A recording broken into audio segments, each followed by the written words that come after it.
ಇದು ನೋಡ್ತಾ ಇರೋದು ನೀವು ಫೋರೋಕ್ ಇದರಿಂದ ಮೆಟೀರಿಯಲ್ ಎತ್ತಲಾಗುತ್ತೆ. ಇದೆ ಫೋರ್ಕ್ ಲಿಫ್ಟ್ 3 ಟನ್ ಕೆಪಾಸಿಟಿ ಇದೆ. ಇದು 4 ಟೈರ್ ಇದ್ದಾವೆ. ಹಿಂದುಗಡೆ ಸ್ಟೇರಿಂಗ್ ಇರುತ್ತೆ. ಇದು ಬಂದುಬಿಟ್ಟು ಗೇರು ಹಿಂದೆ ಹಾಕಿದರೆ ಹಿಂದೆ ಹೋಗುತ್ತೆ. ಸೆಂಟ್ರ್ ನ್ಯೂಟ್ರಲ್ ಮುಂದೆ ಹಾಕಿದರೆ ಮುಂದೆ ಗಾಡಿ ಮೂವ್ ಆಗುತ್ತೆ. ಇದು ಇನ್ನೊಂದು ಬಂದುಬಿಟ್ಟು ಇದು ಹೆವಿ. ಇದು ಅಪ್ಪು ಬಂದಾಗ ಏನಾದರೂ ಗಾಡಿ ಹತ್ತುತ್ತಾ ಇಲ್ಲ ಮುಂದೆ ಅಂತ ಹೇಳಿದರೆ ಈ ಗೇರ್ ಹಾಕೋದು. ಹಿಂದೆ ಹಾಕಿಬಿಟ್ರೆ ಗೇರ್ ಅಪ್ಪು ಬಂದೆ ಹೆವಿ ಲೋಡ್ ಆದಮೇಲೆ ಇದು ಹಾಕಿದ ತಕ್ಷಣ ಗಾಡಿ ಮುಂದೆ ಮೂವ್ ಆಗುತ್ತೆ. ಓಕೆನಾ. ಇದು ಹ್ಯಾಂಡ್ ಬ್ರೇಕು. ಇದು ಬಂದುಬಿಟ್ಟು ಸ್ಟೇರಿಂಗು. ಇದು 3 ಟನ್ ಕೆಪಾಸಿಟಿ ಇದೆ. ಇದು ಇಲ್ಲಿ ನೋಡ್ತಾ ಇರೋದು ಇದು ಬಂದುಬಿಟ್ಟು ಬ್ರೇಕು. ಇದು ರೇಸು ನೀವು ನೋಡ್ತಾ ಇರೋದು.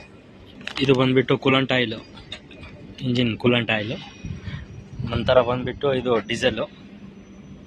ಒಳಗಡೆ ಗೇರ್ ಬಾಕ್ಸ್ ಆಯಿಲ್ ಇರುತ್ತೆ. ಇಲ್ಲಿ ಹಿಂದೆ ಒಳಗಡೆ ಗೇಜ್ ಇರ್ತಾವೆ, ಚೆಕ್ ಮಾಡ್ಕೋಬೇಕು. ಇದು ಇಲ್ಲಿ ಕಾಣ್ತಾ ಇದೆಯಲ್ಲ, ಇದು ಟ್ರಾನ್ಸ್ಮಿಷನ್ ಆಯಿಲ್ ಹಾಕೋದು. ಇಂಜಿನ್ನ ಕೂಲ್ ಇಡುತ್ತೆ ಇದು ಟ್ರಾನ್ಸ್ಮಿಷನ್ ಆಯಿಲ್. ಇದು ಒಂದು ಫಾಲ್ಟು. ಇದು ಚೈನು ಅಷ್ಟೇ, ಈಸಿ. ಇದು ಮೂವ್ ಮಾಡ್ಬೋದು. ಇದು ಫೋರ್ಕ್ ಹೆಂಗೆ ಆಪ್ರೇಟ್ ಆಗುತ್ತೆ ಅಂತ ಹೇಳಿದರೆ, ಈ ಫೋರ್ಕ್ ಹಿಂಗೆ ಎತ್ತೋದು, ಹಿಂಗೆ ಬೆಂಡ್ ಆಗುತ್ತೆ. ನೆಕ್ಸ್ಟು ಇದು ತಳಗಡೆ ಮೇಲೆ ಹಿಂಗೆ ಮಾಡಿದರೆ ತಳಗಡೆ, ಹಿಂಗೆ ಮಾಡಿದರೆ ಮೇಲೆ ಆಗುತ್ತೆ.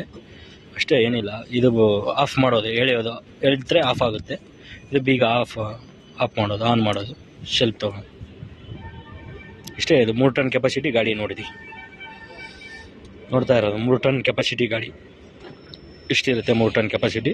ಇದು ಬಂದುಬಿಟ್ಟು 5 ಟನ್, 5ರಿಂದ 10 ಟನ್, 5ರಿಂದ 8 ಟನ್ವರೆಗೂ ಇದು ಕೆಪಾಸಿಟಿ ಇದೆ ಈ ಗಾಡಿಗೆ. ಇದು ಬಂದುಬಿಟ್ಟು 3 ಟನ್ ಗಾಡಿ.